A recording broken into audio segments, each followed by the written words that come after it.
हलुलिया मांगेले लुलिया का मांगेले कि लुलिया पंडित नियन। चुप चुप चला ये क्या कहला? अरे आवे वाला कोई बोनी करी हम। हाँ गुरुजी। अरे चला गई सुनी हम सा कि बाद में गई हा।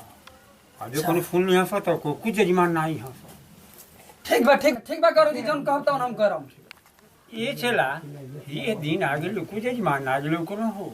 हाँ गुरुजी सही कहता नहीं रहुआ। लेकिन टेंशन मत ली। आज मंगल हो एकदम पक्का 100% 100% में एकदम बाकी होई। आमदनी आज होई गुरुजी टेंशन मत ली। एगो जजमान चलल तो बा बड़ा गंभीर जजमान चलल बा। हाँ गुरुजी सही ए पंडित जी गोड़ लगता नहीं। अरे खुश रह जजमान तनी हाथे लागो कि गोड़ लगले काम चली। अरे हाथों लागो खाली पंडित जी बैठा रही है तो काम चली। बैठा तू तो रहे दा बैठा पंडित गुरुजी के हाल बाबू खबराई ना चला। हाँ बोला जजमान। समस्या बा। हाँ बोला समस्या का बात है? हम 6 महीना 1 साल हो गई बियाह कइला। हमार भतार हमके मनते नहीं के कहीं केकरा संगे आवता जाता और केकरा घरे लेके आवता। देखी ना हमरा अब तक एको लइका नहीं के भाई। कोनो उपाय करिए पंडित जी। लइका नहीं के भइल ना हमार भतार मनते नहीं के तनको। गुरुजी हाँ लागत आमदनी होई एकरा से। बढ़िया होई चला। का कहता हो? कुछ ना हम ले करनी। अच्छा चला हम ध्यान में होके देख लेता नहीं। और ये चला तो हर कुल उल्टा हो गई बा। हमार हाथ देखी ना का हमार तकदीर में लिखल। अरे तकदीर में का लिखल बा ऐसा तोहर उल्टा हो गई बा कि तोहर आगे का पीछे पीछे का आगे ऊपर का नीचे नीचे का ऊपर हो गई बा। ये जजमान का आगे पीछे ऊपर नीचे दाएं बाएं लगोले बनी रहो। अरे जजमानी तो के हम बताओ तनी कि तोहर ग्रह जौन बा है ना ई मंगल ग्रह तोहरा पर रहा। अच्छा इहे होखे के सोझा हो गइल बा ना पाछा। अच्छा आ शनि ग्रह का तोहरा पर प्रकोप हो गइल बा। हाँ, गुरुजी तनी हेने देखी हेने। अरे हे ते हाथ लगा देला तो काहे किसिया कालू गुरुजी ले बताओ हम चल। तू का उंगली पे रहता में ये जजमानी एगो काम करे के पड़ी। का काम करे के पड़ी तोहरा 5 गो कुंवार लइकन के अपना अगना में बैठा के आ उनके भोजन करावे के पड़ी आ कुछ दक्षिणा दे लइकन के लइकिन के। अरे ना गुरुजी चला तन देख के तन झाड़ तनी आओ और नहीं आओ पर्वत पर सरे गए ओकर खरी बिछी भी पीछे चले डरे हमरे में भूत नहीं छे।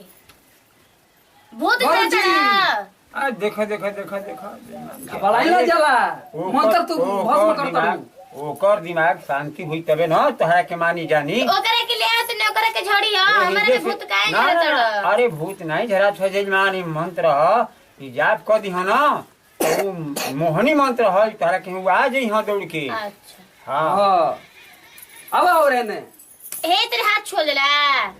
काहे इतना परेशान हो गुलम कहत नहीं तो के बढ़िया ल मंत्र। अरे बढ़िया से ठीक हो जाई। बढ़िया से चलो सीधा उखा एकदम टाइट उखा एकदम।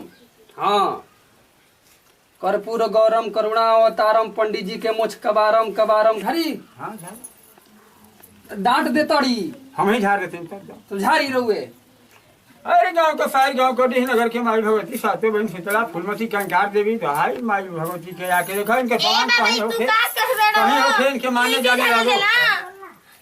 गुरुजी अरे बदमाश तारी गई जी का कर ले हाय गई मुहवा चलो बदमाश कारे चलो पंडित जी हवा जजमान मिले जनाता के भाई ढोंगी लोग ढोंगी कहीं के पर कदियो ना भेटाई ये सदिया की गुरुजी का करी समझ में डांट उठ चल गोले को चवनी चला है नंदी बाबा देखा दूसर जजमान भेजो कि रोले तनी जय हो बाबा फिर के ले आई कुछ आमदनी कराई बाबा। गुरुजी तनी ध्यान लगाई तब के हुआ होता कि ना तनी चलवा देखा भेजिया भोलेनाथ भंडार भर। अरे खूब चलो जजमान बैठो ओने बैठो गुरुजी। हां चला ई तो हम सही जगह पे कबो ना बैठी ना लागत कि आमदनी होई। बिहार आमदनी हो जाए चला रे भगवान भोजोड़ी भर दी। हाँ चला बाबा जरूर भरी हैं। जय हो बाबा। कपड़ा मत पूरा जजमान हूँ चिल्लार मत। हमारा गोड़ लागला लागी गोड़ बैठा सीधा। चला तार का समस्या बा बोला का तकलीफ हम चला दिखाते नहीं डोरा के हां चला नहीं दिखात हां हां हां बड़ी कटा लागतिया। कान के नीचे बजाइबो करी ना हां कुछ ना कम बाबूजी सुनीला हम तब बराबर खातिर ठीक बाटे हाँ। जे ज्यादा सुनला ओकरा कान के नीचे हाँ। बज जाला। अच्छा जजमानी बोला का कहतलू तू का हम ही कहते ना हाँ। और बड़ा चर्चा सुन ले बनी ठीक ना हां हां बड़ा उम्मीद लेके आइल बनी और ठीक करम तब ठीक बना ठीक करम गौरव जी हमार देखनी हो का देखनी है एक जानी के झरलन बड़ी बढ़िया ले। हमारा के झारे तो नहीं कि हमरा खासा दवाई चाहिए। चला हाँ गौरव जी ठीक बा इनके तन देख के तन दवाई हो बनावल बा तो इनका के दो हम तब तक आवत तन हने से ठीक बा जाए गौरव जी हम तो मैं संभाल ले संभाल ले जाइए कब ए, काम रुको। बनल। तो हमरा के दवाई देबो ना पहले ओकरा पहले तारा के सब कुछ करे के पड़ी बताई काम छी आंख बंद करो लागता कुछ गड़बड़ ना करे। आंख बंद करो बाबा हो तुम ध्यान दी हो तू ही बड़ा हमारे पीछे। आंख बंद करो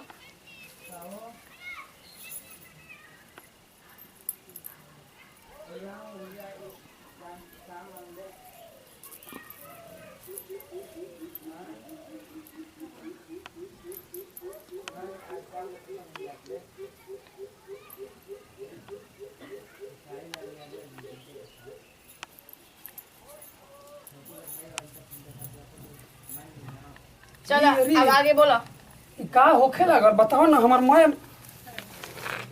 ओने ने कच्चा कतर हम पहले बनी तो कुछ नजर नहीं खेवत तो कुछ नजर नहीं खेवत मैं एने तक ने ने ने ने ने खाई एने एने अरे एने ना बैठ जा मुंबा लोकत नहीं के ना लौकत नहीं ना ना मुंह बाव आँख काय खाली खोलत रहे मुंह बाव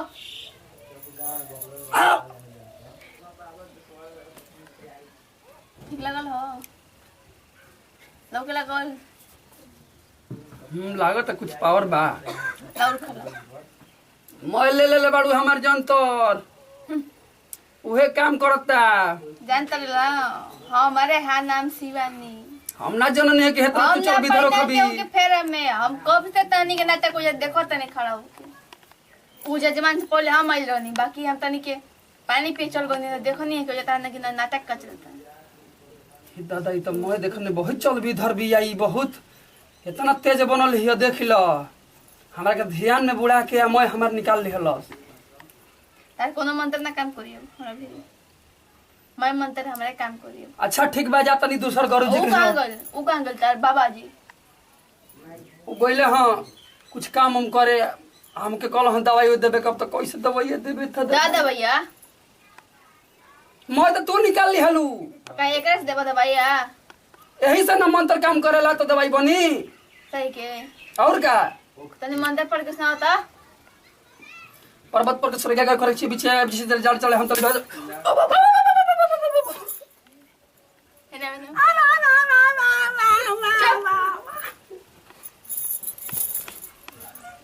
मार मुंह का मांगो करते रे है चाहिए हाँ देता हमार तो जनता तू काम करे के पड़ी करबो का करे के पड़ी है गंजी खोलो ना गंजी खोल हमार गुरु जी सिखले खोल हुआ ना ना निकालो गंजी खोल ना निकालो निकलबो ना खोलो अरे भाग रे तई मारती रे खोल गंजी गधा कह के आज बरस जब मंदिर भस्म करे खातिर बैठ के मंदिरों के नाम बदनाम करते रह बाकी हमारा होते कैसे क्यों ना कर सकेला समाज की गोश गोल लगे तनी हम शिवानी सिंह यहाँ के वन बाबा यहाँ के वन चेला बाकी दोनों के छक्का छुड़ा दिले बनी कैसे कि हमारे बड़ी मार मर ले बिया भैया कमेंट में बताइब जा ठीक कोनी है ना अगर के ध्यान से सोचत रहब जाना तो बड़ा बढ़िया चीज हम बतैले बानी से लाइन की अपना हम ये वैसने सब सुनत रहे और वैसने सब सोचत रहे वही व्यवहार में जाए के चाहिए बात पर ध्यान मन देव जा कि बुरा बात बा वो सब सबका पर दुरा चले ना। ऐसा बाबाजी के ना चप्पल ना जूता चप्पल झाड़ू सब चीज से निकाल के मारे के चाहिए। ये भैया ये हमनियो से बड़का दैत बिया तभी एकदम उखड़ गले कर हम कोनी है जल्दी भागा ना त मुआ दे रहती त मारत मारत। ये वीडियो को ज्यादा ज्यादा शेयर कर सब्सक्राइब करी और कमेंट में बताइए हम ठीक करनी है कि ना। एक साथ ही जब बताइए अगला वीडियो में फिर से मिल जाए। जय हिंद जय भारत जय भोजपुरी। भोजपुरिया समाज।